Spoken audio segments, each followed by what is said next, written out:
श्रद्धेय ईश्वर शरण पांडे जी,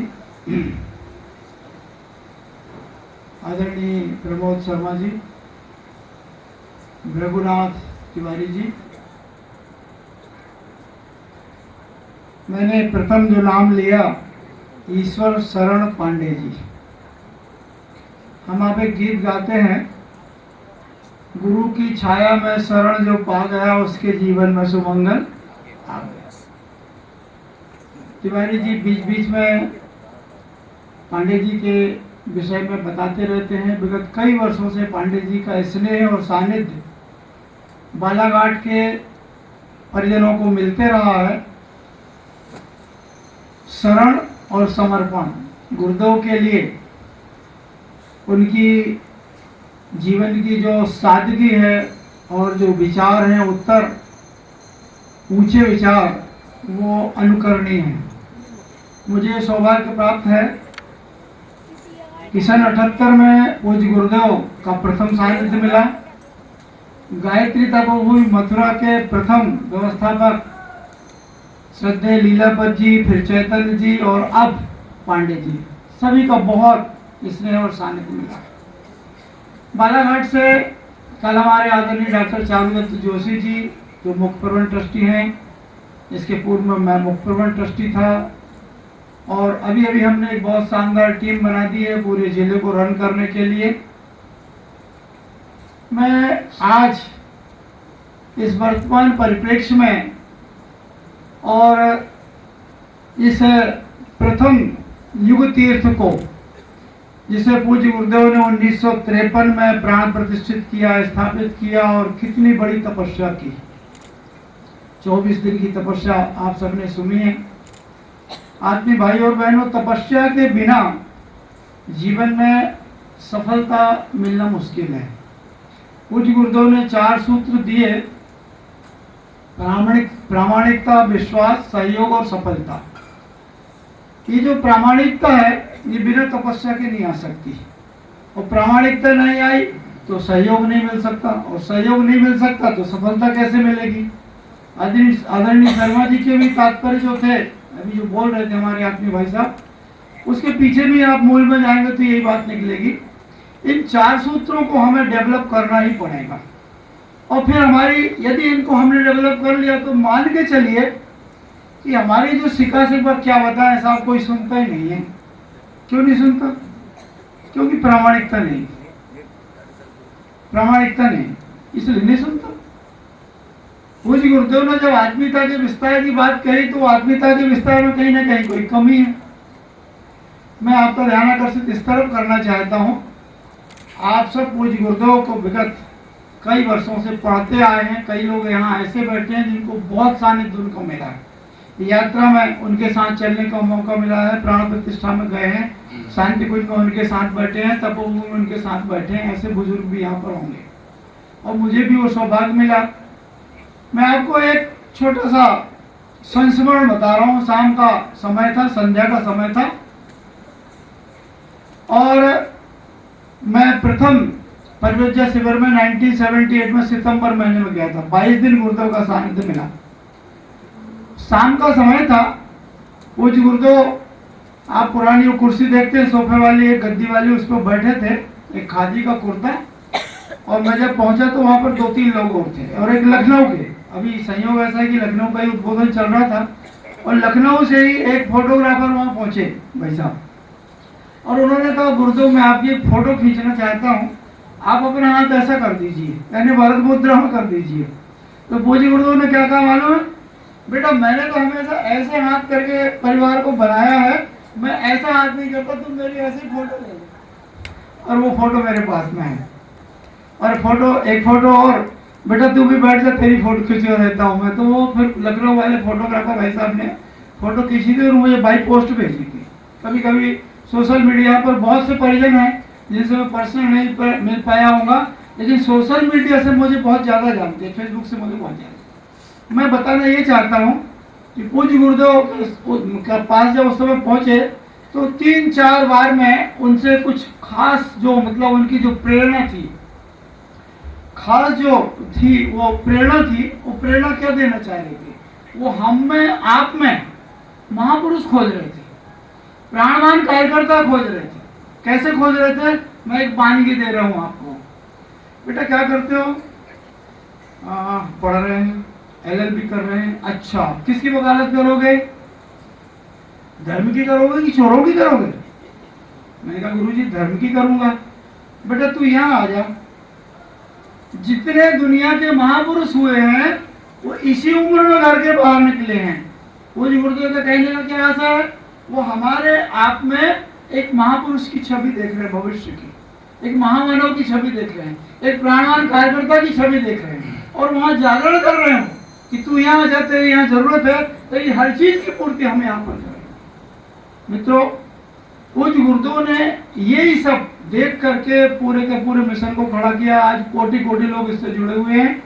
लेकिन आज एक ऐसा पीक पॉइंट आया है, एक ऐसा टर्निंग पॉइंट आया है जिसमें हमको इस मूल स्थान के बारे में, भगवान कृष्ण के बाद में यदि किसी अवतारी चेतना की वैचारिक क्रांति की कर्मभूमि रही है तो उस भूमि का नाम मथुरा है। ठीक है, भगवान कृष्ण ने भी विचार क्रांति की थी, और पूज्य गुरुदेव ने तो पूरा विचार क्रांति के 100 सूत्र हमको दिए।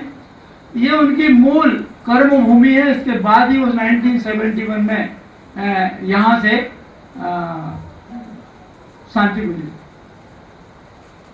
पूज्य गुरुदेव अपने उद्बोधनों में एक उदाहरण बहुत अधिक देते थे, और मैं उनके ही उस उदाहरण को आप सामने प्रस्तुत कर रहा हूँ। और उस उदाहरण की प्रेरणा जो है वो ये है कि हमको समय नहीं चूकना चाहिए, हमको समय नहीं चूकना चाहिए। क्या है? साल भर में एक बार बरसात का स्वाति नक्षत्र साल भर के प्यासे पपीरा की एक बूंद से प्यास बुझा देता है, और यदि वो स्वाति नक्षत्र की बूंद उसको नहीं मिली तो फिर साल भर फिर प्यासा रहेगा। यदि आप तृप्त होना चाहते हैं, यदि हम तृप्त होना चाहते हैं, तो जो आवाहन इस मंच से किया जा रहा है उस आवाहन को समझें, और उसमें हम कितना क्या कुछ कर सकते हैं, क्या योगदान दे सकते हैं, क्या अंशदान दे सकते हैं, कितने लोगों को जोड़ सकते हैं। गुरु जी से जैसे बहुत से उदाहरण याद दिए कि उनके पास एक से एक अपॉर्चुनिटी आई। कोई नाम को लेके आया, कोई यश मेरा बहुत बढ़ जाएगा इस भाव को लेकर के आया। लेकिन पूज्य गुरुदेव ने प्रवचनों में एक बात और कई बार कही। अथर्ववेद का उदाहरण देते, ओम विश्वता मया वरदा वेद माता प्रचोदयंतम पावमानी द्विजानाम आयु प्राणम प्रजाम पशुम कीर्तिम द्रविणम, और द्रविणम पर रुक जाते, और रुक जाने के बाद कहते बेटा हमने अपने आप को जिस समय गायत्री तपोभूमि मथुरा बनाई थी उस समय खाली कर दिया था, लेकिन यदि हम उसके बाद खाली बने रहते तो आज कुछ कर पाते कि नहीं कर पाते? आज देखिए, आप जरा आकलन कीजिए, उस समय ब्रह्मवर्चस्व कितने का है, शांति कुंज कितने का है, हमारी गायत्री तपोभूमि मथुरा कितने की, हमारी घिया मंडी का अखंड ज्योति संस्थान कितने का है। आप और पूरे भारत में जो हमारे शक्तिपीठ बने हैं, जरा कल्पना कीजिए कि ये कितने के होंगे। वित्तम आयु प्राणम प्रजाम पशु कीर्तिम द्रविणम पर रुक करके वो बताते कि देखिए अथर्ववेद की ये जो ऋचा है, पावमानी द्विजा नाम के साथ में यदि आप गायत्री की साधना कर रहे हो तो ये साधना आपको वो देगी और देगी। और फिर क्या कहते हैं, आज मैं अपने पास मेरी जेब में भले कितने पैसे ना हो, लेकिन यहाँ पर जितने लोग बैठे हैं इनकी सब में जो पैसा रखा है ना वो मेरा है। और फिर थोड़ा रुकते और फिर क्या कहते, भगवान का है। आप जरा संकेत को समझना। अभी हमारे भाई साहब एक गीत गा रहे थे, स्वयं भगवान हमारे गुरु परम सौभाग्य। कई उन्होंने संकेत दिए हैं कि गुरुदेव गुरु तो थे हमारे साथ में, हमने उनको जिस रूप में देखा, लेकिन वो यद्वा विभूति मत सत्वम श्री मदर्जित मेवा तत्व देवावगच्छत्वम मम तेजो सुसंभवम। अवतारी प्रक्रिया की दिव्य और पवित्र आत्मा थे, जीवन मुक्त आत्मा, स्वयं भगवान। वो उस बात का एहसास भी कहीं ना कहीं कई प्रकार से रोक करके करवाते थे। अब देखिए, मैंने स्वाति नक्षत्र की बात कर दी आपसे। आप जानते हैं नागमणि कितनी कीमती होती है। स्वाति नक्षत्र की एक बूंद नागराज के, किंग कोबरा के गले में यदि उतर गई तो उसमें मणि बन जाती है, मणि बन जाती है। बांस की डाब में यदि स्वाति नक्षत्र की एक बूंद गिर गई तो उसमें कपूर पड़ जाता है। केले की डाब में यदि एक बूंद स्वाति नक्षत्र की गिर गई तो उसमें वंश लोचन बन जाता है। एक शानदार औषधि, आयुर्वेद औषधि। कहने का मतलब पूज्य गुरुदेव ये वाला उदाहरण देते और फिर कहते, हमसे निवेदन करते। मैं भी उनकी बात को कह करके, आदरणीय पांडे जी की बात जो आपने सुनी, रघुनाथ जी की जो बात आपने सुनी, प्रमोद शर्मा जी की जो बात आपने सुनी, समय को पहचानिए, स्वाति नक्षत्र की एक बूंद को मत छोड़िए, खाली होइए, योजना बनाइए। जब पूज्य गुरुदेव ने कह दिया है कि मेरे हर शिष्य की जेब में मेरा पैसा है, अर्थात भगवान का पैसा है, और हमारा संपर्क अभियान यदि चल पड़े तो उसकी जेब से वो पैसा निकल जाएगा, योजना बन जाएगी 31 लाख की। जितने ब्लॉक हैं, जितने गांव हैं, उन तक पहुंचने की जरूरत है, उनसे संपर्क करने की जरूरत है, आत्मीयता विस्तार की जरूरत है।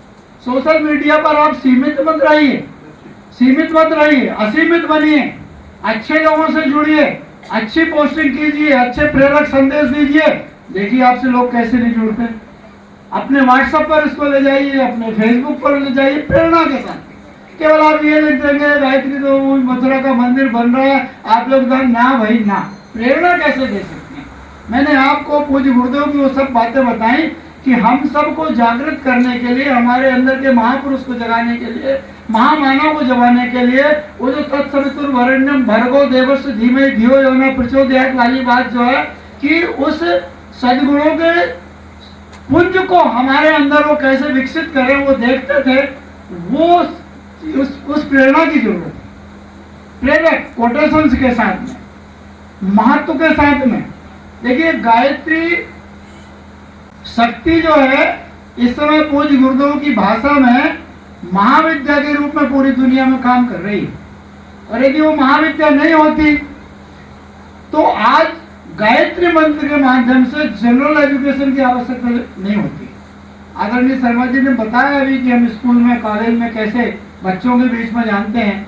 तो गायत्री महामंत्र एक सार्वभौमिक मंत्र है। और ईडन गार्डन में भी बोला, ईडन गार्डन में भी क्रिकेट के मैदान पे बोला गया।